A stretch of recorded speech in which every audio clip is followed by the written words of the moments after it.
대표 목사님께서 문자로 보내신 것처럼 코로나19가 좀 잠잠해지는 것 같다가 다시 산발적으로 서울하고 또 대전에서 다시 시작하니까 또 여러 가지 생각이 많이 드네요.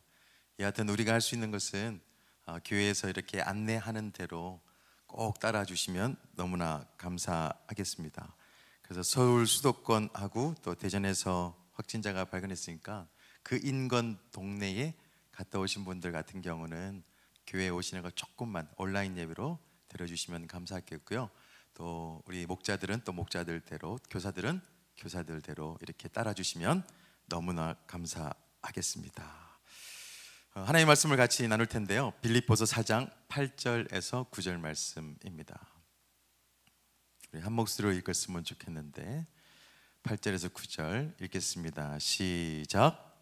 끝으로 형제들아, 무엇이든지 참되며 무엇이든지 경건하며 무엇이든지 옳으며 무엇이든지 정결하며 무엇이든지 사랑받을 만하며 무엇이든지 칭찬받을 만하며 무슨 덕이 있든지 무슨 기림이 있든지 이것들을 생각해라. 너희는 내게 배우고 받고 듣고 본 바를 행하라. 그리하면 평강의 하나님이 너희와 함께 계시리라. 아멘. 코로나19 확진자들 중에 의도적으로 나는 바이러스에 감염되어야겠다 이렇게 하는 사람은 아무도 없을 것입니다. 사실 코로나 걸렸다가 건강이 회복되기까지는 굉장한 고통이 있다는 얘기를 들었는데요, 자진해서 바이러스에 걸릴 사람들은 한 명도 없을 것입니다. 하지만 자기 관리를 잘 못해서 확진자로 판명이 난 사람들은 간혹 있을 것 같다 이런 생각이 들었습니다. 정부가 사회적 거리를 두라고 하고 있고 생활적 거리를 두라고 그렇게 외치고 있음에도 불구하고 꼭 그런 분들이 있습니다. 괜찮어, 걸리면 걸리지, 꼭 이런 사람들이 있습니다. 공주는 청정지역이야 뭐 이런 사람들. 공주는 그래도 감사하게도 없지만 아마 그런 분들이 있을 거예요. 안일하게 생각해서 손소독도 하지 않고 마스크도 쓰지 않아서 확진 판정을 받은 사람들이 있을 것 같다 이런 생각이 드는데요, 아마 그런 것은 지혜롭지 못한 대응이라고 생각되어집니다. 우리가 세상에서 좀 더 잘 살고 좀 평안하게 살아가려고 하면 지혜롭게 행동하고 선택해야 되는데, 좀 더 고상한 말로 표현하면 아주 품위 있게 선택하면서 살아야 될 텐데요, 더 나아가서 우리 그리스도인들이라고 한다면 하나님이 어떠한 분이십니까? 지혜자 아니십니까? 지혜의 하나님이시잖아요. 그리고 우리가 신앙생활 하면서도 지혜 있는 선택을 해야 합니다. 삶 속에서 그리스도인으로서 살아가는 것, 지혜롭게 살아가는 것은 성도들의 품격을 높아주기 때문에 우리는 지혜로운 삶을 선택하면서 살아야 됩니다. 오늘 본문에도 보니까 사도 바울이 초대교회 성도들에게 말씀을 나누고 있는데 굉장히 의미가 있습니다. 빌립보서 4장 8절 말씀을 쉬운 성경으로 말씀을 드리면 이렇습니다. 형제 여러분, 선함을 추구하며 가치가 있는 것들의 마음을 쏟길 바랍니다. 참되고 고상하고 옳고 순결하며 아름답고 존경할 만한 것들을 생각하십시오. 사실 초대교회를 향한 이 말씀이 좀 어울릴까 이런 생각을 해봤어요. 지금 먹고 사는 거 핍박받고 있고 환경이 그렇게 녹록지 않은데 지금 전달하는 것들은 뭐냐면 참되고 고상하고 옳고 순결하고 아름답고 존경할 만한 것들을 위해서 살아야 된다. 삶은 굉장히 척박한 그런 상황 속인데도요, 사도 바울이 요구하는 것, 사도 바울이 성도들에게 요구하는 것은 품위 있는 삶을 살 것을 이야기하고 있습니다. 천박하게 살아가는 것이 아니라 품위 있게 살아가야 된다 이렇게 말씀하고 있습니다. 우리도 이 땅을 살아가고 있는 이 시대에 참 그리스도인으로 살기 참 어려운 시대이지만 그리스도인이라고 한다면 이 사도 바울의 말을 기울일 필요가 있습니다. 어떻게 하면 좀 품위 있는 삶을 살아낼 수 있을까? 사도 바울은 이어서 구절을 통해서 알려주고 있는데요, 첫 번째는 주님의 마음을 주님의 마음을 배우라는 것이에요.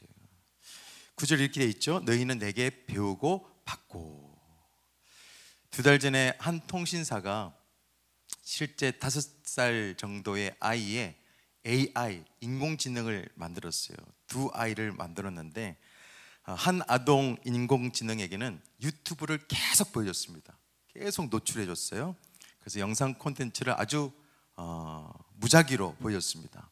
34만 어절 정도를 듣게 했습니다. 또 한 AI, 인공지능 아이에게는 베스트셀러라든지 아동문학 수상작을 동화 구연가가 읽어주게 했는데 또 그것도 한 34만 절을 읽게 했어요. 이 2아이에게 5살 정도 진행되는 이 아이에게 엄마가 물었어요. 어떻게 대답했냐? 먼저 유튜브를 무작위로 보여준 AI에게 엄마가 묻습니다. 얘야, 오늘 유치원에서 뭐 했어? 라고 물었더니 첫 번째 AI가 그렇게 얘기합니다. 유치원에 찌질한 애들뿐만 아니라 정말 노잼이야. 이걸 AI가 그렇게 반응하는 거예요. 그래서 엄마가 이렇게 말합니다. 엄마가 나쁜 말 쓰면 안 된다고 그랬지? 라고 하니까 엄마도 나쁜 말 썼잖아. 엄마 개 짜증나. 이렇게 하는 거예요. 듣는 대로 얘기하는 거예요. AI도 비속어를 쓰고 상대방에 대해서 무시하는 언어를 씁니다. 반면에 좋은 스토리를 들려준 다른 아이 인공지능에게는 엄마가 묻습니다. 오늘 유치원에서 뭐 했어? 종이접기 놀이 했어요. 하늘을 어떻게 날아? 구름빵을 먹으면 훨훨 날 수가 있어요.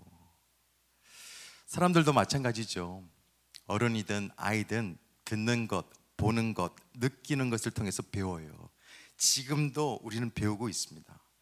배움을 통해서 그 사람의 삶의 질과 삶의 방향이 달라지죠. 여러분께서 오늘 들은 것, 오늘 본 것, 오늘 느낀 것이 여러분의 내일을 결정하는 것입니다. 지난주 주일날 하나님은 어떠한 분이시냐 이렇게 말씀을 드렸어요. 무엇을 들었습니까? 무엇을 봤습니까? 하나님은 새 길을 내시는 분이시다 라고 듣고 그분을 봤는지요? 하나님께서는 약속을 지키시는 분이시다, 그것을 듣고 믿고 볼 수 있다고 한다면 우리는 그렇게 살 거예요. 믿지 않는 사람들과는 전혀 다른 삶을 살아갈 것입니다. 우리는 하나님의 마음을 배울 수 있어야 됩니다. 하나님께서 하시는 말씀을 배워야 돼요. 하나님께서는 나의 하나님이시고 우리를 양으로 안아주시고 또 길러주시고 또 그의 손으로 돌봐주시는 양이에요. 안심하셔도 됩니다. 이것을 배워야 돼요. 하나님의 마음을 배워야 합니다. 삶이라는 것은 그냥 태어남으로 완성되는 게 아니잖아요. 태어났다고 해서 완성되는 게 아니에요. 배워야 되고 익혀야 되고 때로는 헤쳐나가야 되고 때로는 이겨나가야 됩니다. 삶은 성숙되고 완성되어져야 되는 거예요. 그래서 나이가 많든 적든 계속해서 배워야 되는데 특별히 배워야 될 것이 있습니다. 하나님의 마음을 배워야 돼요. 예수님께서도 이렇게 말씀하셨습니다. 마태복음 11장 29절 같이 읽어볼까요? 시작.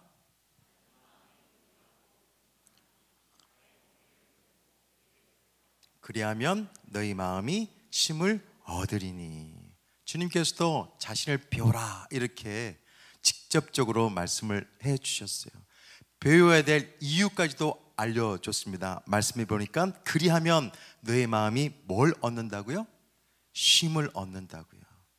우리가 하나님을 마음을 배우고 하나님을 따라 살아가면서 얻는 보너스가 있습니다. 그게 쉼이에요?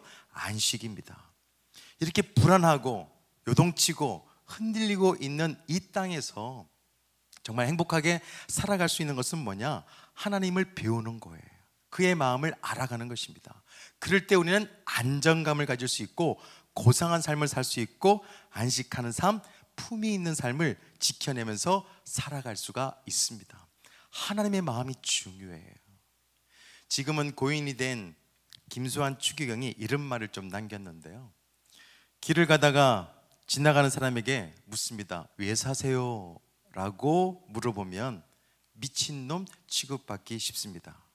그런데 서울역이 어디예요? 이렇게 물어보면 친절한 사람을 만나게 되어지면 어떤 사람은 막 약도까지 다 이렇게 거려주면서 아주 성실하게 최선을 다해서 알려준다는 거죠. 부산 사람들이 확실해요. 부산 사람들은 제가 한번 물었더니 따라오래요. 차에서 물어봤더니 그래서 10분 동안 데려다 주더라고요. 이야, 역시 부산이다 싶은데, 하지만 가만히 생각해 보시기를 바랍니다. 서울역이 어디냐라고 하는 질문과 아니면 왜 사냐라고 하는 질문, 두 질문 중에 어떤 게 더 중요한 질문이에요? 왜 사냐? 이게 더 큰 질문이고 더 중요한 질문이에요.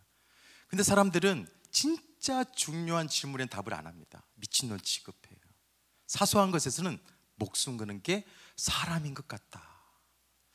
여러분, 품이 있는 삶, 진짜 믿음 있는 삶, 그게 뭘까요? 무엇이 중요한지를 아는 삶이 품격 있는 삶이고 또 품이 있는 신앙을 가진 사람들이에요. 우리가 이 땅에 살아가면서 무엇이 중요한지를 꼭 알아야 됩니다. 이 땅에서 많은 것을 배우게 될 텐데 그 이 땅에서 잘 살고 또 많은 것을 배우고 지식을 축적하는 것 중요하죠. 그렇지만 그보다 더 중요한 것이 있다는 것을 아는 것이 하나님께서 원하시는 삶이에요. 하나님을 통해서 우리는 그것을 배울 수 있습니다. 하나님의 마음을 통해서 우리를 사랑하시고 우리를 이끌어 주시는 그 하나님의 마음에서 배울 수 있는 것, 영원히 사는 법, 우리는 그것을 더 중요하게 여겨야 됩니다. 하나님의 마음을 알고 배우는 것, 그렇게 살면요 다윗처럼 하나님의 마음에 합한 삶을 살아갈 수가 있고, 하나님께서 그토록 원하시는, 그리워하시는 그 예배를 우리는 드릴 수가 있습니다. 오늘 다시 한 번 더, 사실 척박했던 초대교회 성도들에게 얘기한 거라면 사실 그때보다는 삶의 형편이 훨씬 좋아진 이 시대에 요구하시는 하나님의 마음, 하나님께서 꼭 알았으면 좋겠다는 것, 이 고상한 삶, 품이 있는 삶, 이 삶을 우리 모두가 살아갈 수 있는 믿음이 되기를 소망합니다.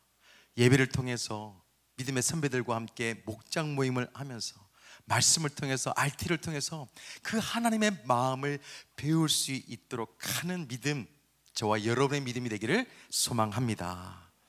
하나님의 마음, 구체적으로 무엇일까? 이어서 말씀을 하고 있는데요, 그것은 바로 주님의 생각대로 살아가야 되는 것, 행해야 되는 것입니다. 이게 진짜 주님의 마음인 것 같아요.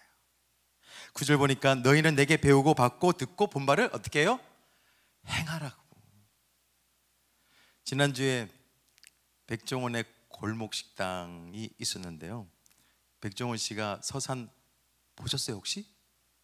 네, 껐떡하신 분들 계시는데 서산에 호떡집이라고 있습니다. 1년 전에 그곳에 가서 아주 호떡을 맛있게 하는 법을 알려줬어요. 굉장히 고마워했습니다. 1년 전에 그 호떡집을 긴급 점검을 하기 위해서 가는 그 이렇게 프로그램이었는데 1년 후에 이제 만나게 되어집니다. 근데 그 서산에 있는 호떡집 사장님이 1년 전에 백종원 씨와 함께 약속한 게 있었어요. 한 3가지 정도가 되더라고요. 하나는 손님을 잘 응대할 것, 그 얘기를 잘 들어주고 또 좋은 정보를 줄 것, 가격 절대 올리지 말 것, 식용유 대신 마가린을 쓸 것, 한 3가지 정도를 얘기했는데 그 약속한 그대로 변함없이 해오고 있어서 이 백종원 씨가 굉장히 흐뭇해하는 장면이 있었습니다. 백종원 씨가 호떡 사장님에게 이렇게 막 극찬하니까 이 사장님이요 이런 얘기를 해요. 약속했으니까 그건 지켜야죠. 백종원 씨에 대해서 너무너무 고마웠던 거예요. 그래서 이 약속한 것을 지켜야죠. 근데 그 다음이 제게 큰 감동을 줬습니다. 이런 말을 해요. 대표님께는 해드릴 수가 없으니 손님들한테 잘해 드려야 한다. 손님들한테 잘해 드려야죠. 대표님께서는 직접 내가 해드릴 수는 없지만 손님들 오면 대표님에게 하듯이 내가 잘 해줘야죠. 목사님 저에게 이 말이 진짜 큰 울림이 되었습니다. 정말 눈시울이 붉어질 정도로 정말 큰 감동, 공감이 되었습니다. 왜냐하면 이 사장님의 말 속에서 주님의 생각을 읽을 수 있었기 때문이에요. 보이지 않는 하나님, 보이지 않는 주님께 내가 어떻게 해야 될까? 그것은 다른 것이 아니라 보이는 교회, 보이는 성도, 보이는 이웃들에게 하나님께 하듯이 해야 되겠구나. 아니, 이분이 교회를 다니는지 안 다니는지도 모르겠지만 어떻게 성경의 그 진리, 정말 주님께서 생각하는 것을 이렇게 명확하게 이야기할 수 있을까? 저는 깜짝 놀랐어요. 주님께서는 자신의 생명과 바꾼 사랑을 우리에게 주셨어요. 우리가 그 은혜를 잊지 않는다고 한다면, 정말 고맙다라고 생각한다면 주님께 하듯이 보이지 않는 주님께 어떻게 해야 될까? 그 고민을 하면서 보이는 사람들에게, 보이는 이웃에게, 보이는 공동체에게 사랑을 행하는 것, 주님의 말씀을 따라서 그렇게 살아가는 것. 백종원 씨가 약속을 잘 지키고 부탁한 대로 그렇게 잘 살아가는 호떡집 사장님에게 오히려 몇 번을 그 사장님에게 고맙다고 얘기하는 것을 들었습니다. 이렇게 해주시니까 우리에게는 얼마나 보람이 됩니까? 정말 제가 이 일을 하고 있는 거 욕도 많이 먹고 있지만 정말 보람된 일이라는 것을 이 사람, 약속을 지키는 사장님 통해서 오히려 더 고마워하는 것을 보게 되었습니다. 우리의 삶을 통해서 주님도 보람을 느낄 수 있다면 얼마나 좋을까? 하나님께서는 우리에게 생명을 주셨고 다 주셨는데 우리의 삶과 우리의 생각과 우리가 살아가는 그 삶이 주님께 좀 보람이 될 수 있으면 얼마나 좋을까? 그것을 위해서 우리가 주님의 생각을 배울 수 있어야 되고 그 생각을 따라서 살아갈 수 있어야 돼요. 주님의 생각이 내 생각이 되고 더 나아가서 내 생각이 주님의 생각이 될 수 있다면, 주님의 기대가 내 기대가 되고 내 기대가 주님의 기대가 될 수 있다고 한다면 얼마나 품격 있는, 품위 있는 신앙인이 될 수가 있을까? 우리는 하나님의 마음을 배우고 하나님의 생각대로 살아낼 수 있는 믿음의 삶이 되어야 될 줄로 믿습니다. 한때 세상에서 가장 지혜 있고 품격 있었던 사람 솔로몬 왕이요, 말년에 이 땅에 앞으로 살아가게 될 사람들에게 이것이 진짜 품격 있다, 품위 있는 삶이라고 정리를 딱 두 줄로 끝내버렸어요. 그게 바로 전도서 12장 13절 말씀입니다. 같이 읽어볼까요? 시작. 결국을 다 들었으니 하나님을 경외하고 그의 명령들을 지킬지어다. 이것이 모든 사람의 본분이니라. 네가 사람이냐? 그러면 사람으로서 꼭 지켜야 할 본분이 있다. 어떤 삶이 품격 있고 품위 있는 삶인 줄 아냐? 두 가지를 나누는 거예요. 하나님으로 인정하면서 하나님을 경외하는 것, 그리고 하나님의 말씀 따라 살아가는 것, 순종하는 것.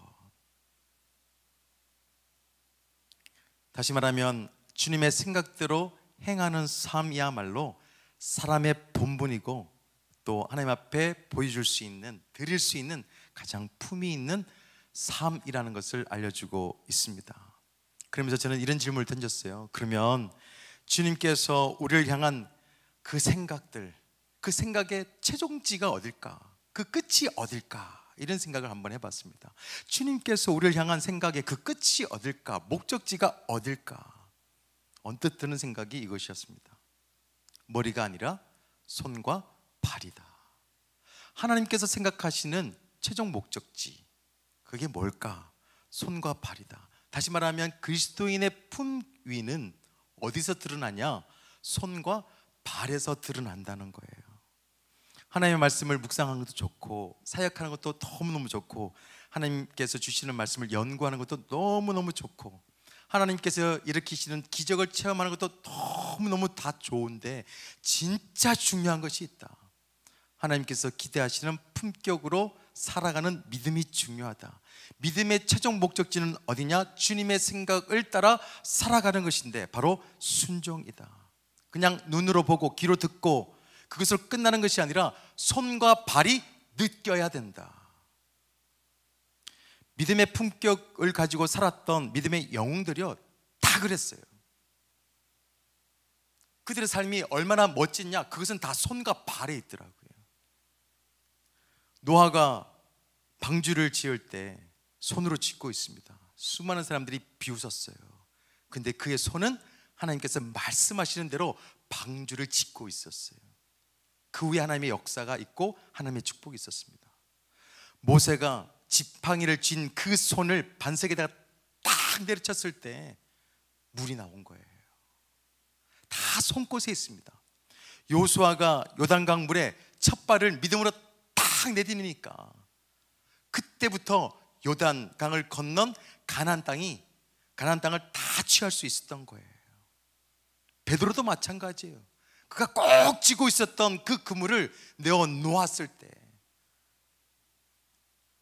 많은 고기를 잡을 수 있었고, 무엇보다 중요한 것, 그 주님이 하나님의 아들로 보이게 되어진 거죠. 믿음을 가지게 되었어요. 제자의 삶을 살아갈 수 있었습니다. 말씀의 실제를 경험하기 위해서는 결국에는 우리 손끝에서 발끝에서 나타난다는 사실을 꼭 기억했으면 좋겠어요. 그리스도의 진정한 품위는 어디서 나오냐? 순종에서 나옵니다. 진짜 믿음의 품격은 손끝, 발끝에서 나오는 거예요. 그래서 신앙은 그냥 관념이 아니고 행동이에요. 신앙은 견해가 아닙니다. 이런 게 좋은 것 같다가 아니에요. 실천이 진짜 신앙이에요. 신앙은 그냥 이렇게 관찰하는 게 아닙니다. 살아내는 거예요. 생활하는 것입니다. 이게 진짜 신앙이에요. 마지막으로 주님의 마음을 배우고 주님의 생각을 따라 살면 뭐가 좋은데요? 어떤 축복이 있는데요? 9절 후반절의 결론이 이렇습니다. 너희는 내게 배우고 받고 듣고 본 바를 행하라. 그리하면 어떻게 돼요? 평강의 하나님이 너희와 함께 계시리라. 이 말씀을 메시지 성경으로 좀 읽어봤는데 훨씬 더 의미가 와닿습니다. 메시지 성경은 이렇게 말합니다. 그러면 모든 것을 협력하게 하시는 하나님께서 그분의 가장 탁월한 조화 속으로 여러분들을 끌어들이실 것입니다. 우리가 원하는 삶이 있어요. 마음은 안정적이고 삶은 균형을 잡고 관계는 굉장히 조화로운 삶을 살고 싶은 것, 이게 저나 여러분이 다 누리고 싶어하는 축복의 삶이잖아요. 마음은 평화롭고 안정적이고 삶은 균형이 잡혀 있고 관계들은 조화롭고 얼마나 아름다운 삶이에요. 이 조화로운 이 탁월한 삶으로 인도하는 것, 그것은 바로 품격 있는 삶, 주님의 마음을 배우고 주님께서 하시는 그 말씀에 따라서 살아가는 것, 하나님의 생각을 가지고 하나님의 생각대로 살아가는 것, 그렇게 살아갈 때 주시는 하나님의 축복이 임마누엘의 신비예요. 우리는 그렇게 살아갈 때 그리스도의 옷을 입게 되어지는 것입니다. 다시 한번 더 우리가 결단할 것이 있어요. 그리스도의 옷을 입은 사람으로서, 그리스도의 품격을 가진 사람으로서 천박한 말이 아니라 생명의 언어를 사용할 수 있어야 됩니다. 천박한 결정이 아니라 믿음의 결정을 할 수 있어야 돼요. 천박한 판단이 아니라 거룩한 판단과 선택을 할 수 있어야 돼요. 다시 한 번 더 우리가 다짐했으면 좋겠습니다. 품격 있는 신앙을 가졌으면 좋겠어요. 천박한 비판과 천박한 분열에 가담하지 않겠다. 거기에서는 뒤로도 보지도 않겠다. 내 언어와 내 생각을 지켜야 되겠다. 어떻게? 주님의 마음을 배우고 주님의 생각을 행하면서 상대를 더 격려하고 용납하고, 더 혹시나 있는 집이라면 대신 져주고 동참하고 사랑하고, 하나님께서 원하시는 품이 있는 삶, 그렇게 살아가기를 작정할 수 있는 이 밤이 되기를 소망합니다. 최악이 아니라 최선을 선택할 수 있고, 추한 것이 아니라 정말 아름다운 것을 선택할 수 있고, 저주할 만한 것이 아니라 칭찬할 만한 것을 찾을 수 있는 그런 생각, 그런 언어, 그런 마음이 있다고 한다면 우리의 모든 공동체는, 우리의 가정과 함께 우리가 살아가는 모든 영역에 있어서 하나님의 아름다움을 보게 될 것이고, 임마누엘의 역사, 하나님께서 함께 하심이 얼마나 아름다운지를 직접 경험하면서 살아갈 줄로 믿습니다. 명품 같은 짝퉁으로 전락하지 말고 누가 봐도 품격 있는 그리스도인이 되시기를 예수 그리스도 이름으로 축원드립니다. 이렇게 하기 위해서 존 웨슬리 목사님께서 하신 말씀을 전해드립니다. 순간순간 모든 일마다 하나님의 마음에 들기 위해 최선을 다하여 믿음의 승리자가 되라. 그렇게 살아가기를 소망합니다.